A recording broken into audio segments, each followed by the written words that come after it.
You know what I want out of a Mint Tin game? Monsters. Lots of them. Crazy combinations. Different fronts, different backs, unique abilities, tons of replayability. You know what also would be pretty good? Great art. How about John DeCampos? That sounds good to me. I'm a big fan. Also, asymmetric player powers. Oh, that's always good. What else do you want? Fast head-to-head combat. Here we go. It's Monster Mashup.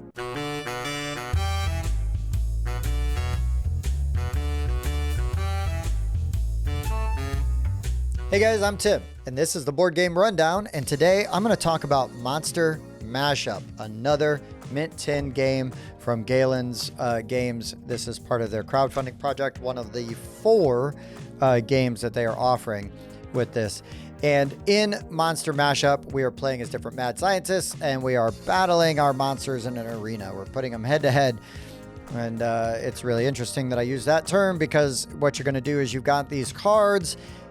You're going to have a hand of 3 of them, and you've got, they're 2-sided. One's the head side and one's the tail side. And you're going to make a monster out of those 2. You're going to pick 2 of them. And so, like, I've got a MINO-RAT, right? So it's a Minotaur mixed with a rat. And on the card, it's going to give you your stats. It's going to give you that monster's health and then the energy that they generate. And then you're going to be able to use that energy to re-roll die, boost attacks, things like that. And so I've made my monster. My opponent has made their monster. We would set our levels. So my health is 5 and my blah, blah, blah. My energy is at 3. And let's just say that that's what I have. And there's no other modifiers. Now, for the first round, you're in Arena 1. And it's just going to do 1 damage because of the stuff in the arena. And what you're going to do is you've got 2 dice and a boost die. You roll your 2 die. And you compare it to your opponent's roll. You can spend 1 energy to re-roll both of your dice, or you can spend 2 energy to pick one of your die to re-roll.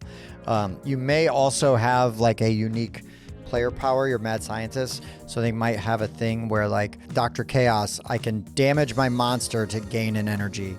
Dr. Love, when an opponent defends, my monster gains a health and an energy. Dr. Death, increase or decrease my monster's special attack by 1, which is really handy, and I'll get into that why later. Dr. Deranged, when you roll doubles, you're going to energy and opponent takes 1 damage. So you're going to gain energy and your opponent takes damage. That's pretty awesome. Because what's going to happen is we've now rolled, we've established, right? So my base would be a 5, and theirs, if they just had that, would be an 11. So they're way ahead of me. So right now they're winning this combat.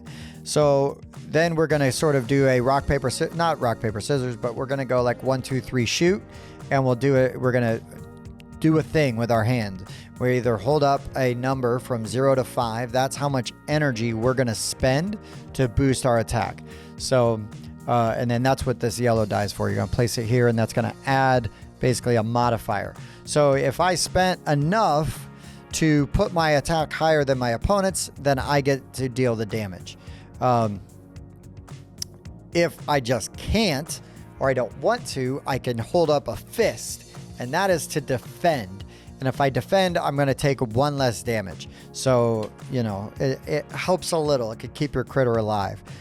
Or you could push the panic button and make both players re-roll their dice. And then now you're stuck with what you got, right? With their boost and what your roll is versus their roll. But it can be really helpful.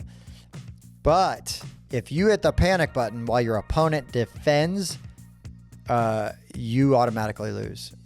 So you've got to be real smart about when you do that panic button. Because they're going to look at you. They might see your die roll and go, you know what? It might be worth defending, even though I could clearly win this, depending on how desperate they are. So it makes for an interesting thing. Once the monsters have attacked and you figure out who won, if there's a tie, the monsters have speed values. So the highest speed, the faster the monster goes first. And then if you exceed the other opponent's number by the special attack value, you're going to get to add that damage to what you're doing.